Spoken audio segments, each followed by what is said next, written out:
বারবার এই কথা বলেন যে ভোট দিলে কি হবে, কোনদিন আমরা ফল পাই না। ইনশাল্লাহ আমি কথা দিচ্ছি, যদি আমাদের এলাকার নুরুল ভাই ফাঁস, আমি তার জব অবশ্যই নিতে পারবো, এই কথা নাম দিচ্ছে।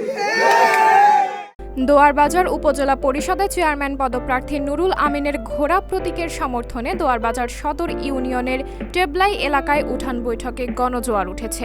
উঠান বৈঠকে বক্তব্য রাখেন নরসিংপুর ইউনিয়ন পরিষদের সদস্য আব্দুল হেকিম, ইউপি সদস্য আব্দুল জলিল শামীম, যুবলীগ নেতা কামরুজ্জামান রুবেল, টেবলাই এলাকার মুক্তিযোদ্ধা হাজী নুরুল ইসলাম, মতি মিয়া, ফেরদৌস মিয়া, সাবেক ইউপি সদস্য হাজী সিরাজুল ইসলাম, আবুল কাশেম, জসিমউদ্দিন, সৌজাবউদ্দিন, শুকুর আলী, বিল্লাল হোসেন প্রমুখ। এ সময় বক্তারা বলেন, উপজেলা পরিষদ নির্বাচনে নুরুল আমিনকে ঘোড়া প্রতীকে ভোট দিয়ে চেয়ারম্যান নির্বাচিত করতে চারদিকে জোয়ার উঠেছে। নুরুল আমিন একজন সৎ, দানবীর ও যোগ্য প্রার্থী হিসাবে দলমত নির্বিশেষে সকলে নুরুল আমিনকে ভোট দিয়ে চেয়ারম্যান নির্বাচিত করতে চায়। তাই নুরুল আমিনের ঘোড়া প্রতীকে গণজোয়ার উঠেছে। এ সময় চেয়ারম্যান পদপ্রার্থী নুরুল আমিন বলেন, আমি মানুষের সেবা করার জন্য ঘোড়া প্রতীক নিয়ে চেয়ারম্যান পদে নির্বাচন করছি।